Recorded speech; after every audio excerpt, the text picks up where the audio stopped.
Allying with Doomfist truly was the beginning of your failure.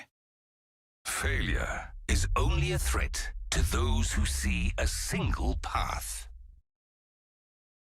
Hey guys, my name is Mushroom, Shrooms, Shroomathan, Shroomster. I have a lot of different names and I just really like lore. So, now that I finally have a little time in between this and the next story beat whenever that comes out, I thought we could take a bit of time to discuss the new story plans, and also predict where I think they could go in the future. If you don't know, at the Overwatch Spotlight, Team 4 stated and showed off how lore, story, and narrative is now a focus of Overwatch. And each year, we're going to be having a different arc. This has gone kind of under the radar since a ton of other crazy stuff got revealed, like heroes and reworks and sub-roles, etc, etc. So there's a lot of different ways this can go, and I'm really excited to break down the few ideas I have for the ongoing narratives coming up. There's a lot I want to speculate on, and we can speculate on going into the future, and I think there are a few clues in-game now as to where the story is going to go this season, but also into the future with the next story arc. First, I want to spend some time going over where I think this year's story can go, and how we have a brief idea of each season already. As always, don't forget to like and subscribe. We try to get a lot of content out for you guys as much as we can on the lore of Overwatch, so don't be afraid to like and follow. Now, let's get into talking about Season 1's narrative and a quick little recap for those who don't know. So, this year's story arc is called The Reign of Talon.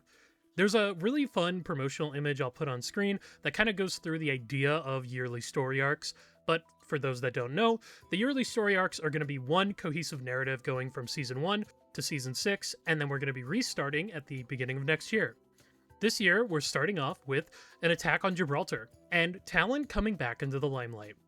This season is really focusing on building up these 5 new heroes. I believe each one is going to be getting a different story beat. That's kind of been the pattern that's kind of evolved so far with Emery and Jetpack Cat, so I wouldn't be surprised if we see the other 3 soon, but this season really does feel like the setup for the larger overarching narrative. I think once we get to mid-season, that's where things are going to really start picking up. I could see maybe Onrun being kind of an integral part. There's been a couple clues going into the game already through interactions and such that she's going to be important. As well, I do want to see what happens to Gibraltar. Obviously, Gibraltar's under attack in-game, and this part of the narrative has really not been explored beyond the attack starting, but it's only been a couple weeks. I'm pretty sure we're going to be seeing some resolution of that going into Season 2, where things are going to be heating up in a pretty different direction than what we expect. With Season 2, everyone kind of knows already that there's going to be a new hero every season, and this one seems to be Frankie from the Deadlock Rebels. If you don't know who Frankie is, they were the hacker of the group back in the day. You can see them in the book, Deadlock Rebels, but in there, they're kind of described as a younger woman. They have braided hair, they have a drone, or they use drones for surveillance, and this character kind of checks all the boxes. So it's looking like Frankie. Another thing the developers said at the Spotlight was that every hero this year is going to be tied to the story in some way. So with that in mind, it does look like we're going to be focusing on the Deadlock Rebels next season. In the most recent comic with Vendetta, we found out that Vendetta is working with Ashe and the Deadlock Rebels to invade a Helix base, and Emery and Freya are going to be breaking in with them. This is probably going to be the core mix-up and shake-up of next season if I had to guess, explaining what exactly is going on at this base, what Vendetta wants to get for Moira, and how Frankie fits into it all. There is the very rare chance that this doesn't end up being Frankie and it could be a Helix agent. There's a datapad that's on Powderkeg Mine that talks about someone getting promoted to the base, so this could be a different character altogether, but I'm going to be going with the logic that this is Frankie for this. Also, if you look at each of the seasons on the roadmap, Season 1, Season 2, Season 3, and Season 4, you can see a kind of silhouette or background to the season name. Each one has a different theme. Season 1 shows Vendetta, Season 2 shows the Deadlock Gorge, or at least Route 66, Season 3 shows Tokyo, and Season 4 shows Junker Queen and Diva. So with that logic, it does seem we're going to be focusing on the Deadlock Rebels, since it does match up with the hero for Season 2. Something I want to point out is Ramatra's being added to Stadium that season. This is kind of a big deal because they said the reason Vendetta got added to Stadium was because of narrative reasons, and it was just her time. Also, we should be getting the Antarctic Peninsula next season as a rework, so I wouldn't be surprised if Ramatra is going to be getting a little bit of a story thing next season. Probably nothing crazy, but I do think that'll set up the future beyond him. So, yeah. Season 2 is looking like it's going to be focusing on Talon, Deadlock, Helix, and maybe a little bit of Null Sector. Season 3 is where I think we're going to really be picking up with Mizuki, Hanzo, Kiriko, and maybe Genji's storylines. The hero this season looks to be a Hashimoto, and you can see this with the silhouette of the horns and just the general aesthetic. The Season 3 background does show Tokyo as well, so it's looking like we're going to be getting the Tokyo map, which obviously it is on the roadmap, so we will be getting it. It does make sense that Mizuki and the Hashimoto storyline is going to be picked up this year. Mizuki has already been kind of implied to be betraying the Hashimoto. If you don't know, he's on a lot of the good guy side of the art that came out this season, but also just in his story and the way the developers explained it is he's starting to find a found family with the yokai, which is the group he infiltrated. So it looks like we're going to be seeing that come to a front at that season. Maybe this hero that's coming out is going to be someone that's going after him, or trying to get revenge for betraying the Hashimoto. Season 3 is also shaping up to have a talent connection because we see the Hashimoto are working with Vendetta in the most recent comic, so it does make sense, and it fits in with the talent theme of this year.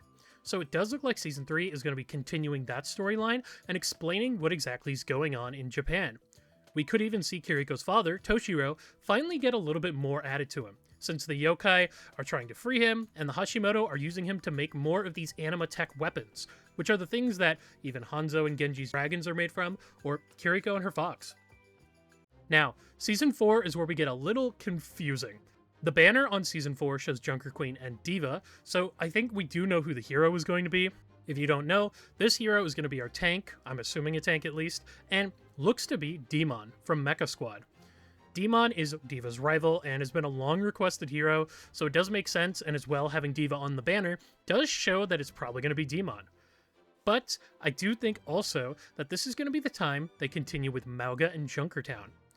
Once again, in the most recent comic, Mauga was shown that he's going to be heading to Junkertown to try to get the Junkers to work with Talon. So I could see that being the A plot and maybe Diva and Demon taking on the Kishin in the B plot, or vice versa. On the Busan map, there was an update last year that talked about how Mecha Squad is actually going to be going after the Kishin to try to push back the machines by a couple years. So it does make sense to bring Demon into the main story, and since she'll finally have some free time, join Overwatch alongside Diva. I think these two are going to be kind of like the central focus of characters that season, with Mauga and Junkertown kind of connecting more to the Reign of Talon storyline. That makes the most sense to me. But beyond that, we really don't know where this year's going to go. So beyond that, I'm going to be speculating on the last two heroes.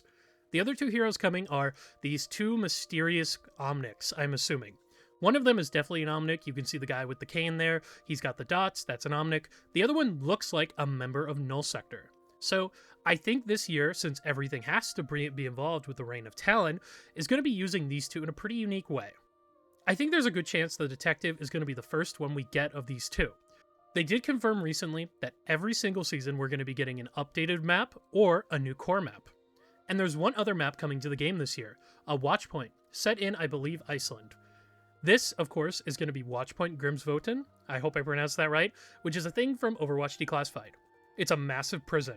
With that in mind, I could see Talon breaking into this prison trying to rescue a prisoner, aka this mysterious Null Sector lady, or maybe someone else frees her instead.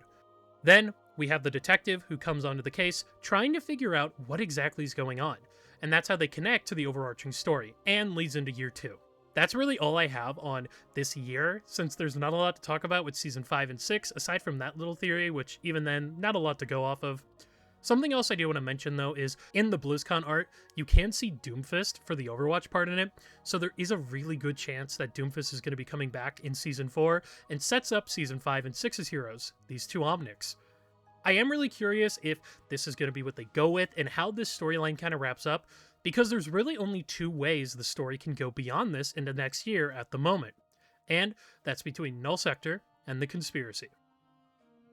So for year 2, I am leaning more towards Null Sector, mainly because of that female Omnic looking figure. She looks like Null Sector, and it would make a lot of sense if they do what they did with Vendetta last year, where Vendetta was setting up this year's story, and use this character again to set up next year's. I could see a way that Doomfist has to go to Ramatra to get assistance in taking everything back, or maybe Ramatra finally enacts Phase 2, since the Reign of Talon seems to not be working out as he wanted. In Reconciliation, Ramatra wanted to wait out everything so he could kind of come back later on. There is a lot of ways you can get around this. Maybe the Omnic detective is searching for what happened in Null Sector, and he finds Ramatra, or leads to Ramatra coming out of the shadows. Null Sector next year is shaping up to be our major focus, but that's kind of all we have. Like I said, there's not really a lot on what's going to be happening next year since we just started this one, but I thought I'd bring that up as a potential story route they could go. The other story route I could see is focusing on the conspiracy. If you don't know what the conspiracy is, I've talked about it to death in a million videos. It's basically a conspiracy that Sombra's been after since the beginning, all the way in her origin story. With that, she's recruited allies like Jack Morrison, aka Soldier, who's helping her try to find out what exactly happened, since apparently the conspiracy is the reason that the Overwatch HQ fell. As well, it's heavily implied the Inti Warriors, Iari's people, also fell because of them, or they were involved in some way. So maybe Emery could be our hero into the future here, and Emery could be the character that's going to be building up over time, and we're going to be seeing the conspiracy unfold and really make him the catalyst for everything going forward. It would make a lot of sense if they said that every hero this year is going to be important to the plot in some way. Maybe Emery's role in everything is going to be leading into year 2 with the conspiracy. But those are the only 2 real story avenues I can see going into the future. With story arcs happening every year, the story's going to be shaking up so fast, it's actually kind of crazy to think about. This is something I've wanted from Overwatch for a long time, just being able to build on narratives and get a little bit of cohesion going, an overarching story, and that they're adding heroes into this as well is really exciting. I can't wait to see how all these heroes enter the game, how they impact the story, and most importantly, how they impact the other heroes. But those are all my ideas for the ongoing story and future of Overwatch. What do you guys have to think? Are you excited for the overarching narratives? Do you want Null Sector to come back, the conspiracy, or maybe you want even more Talon with Doomfist? I am planning to make a Vendetta and Doomfist video eventually. There is a lot I want to talk about with those 2, so yeah, don't forget to like and subscribe if that interests you as well. Anyways, that's been all from me. I'm Shroomy, and I'll talk to you guys in the next one. Bye!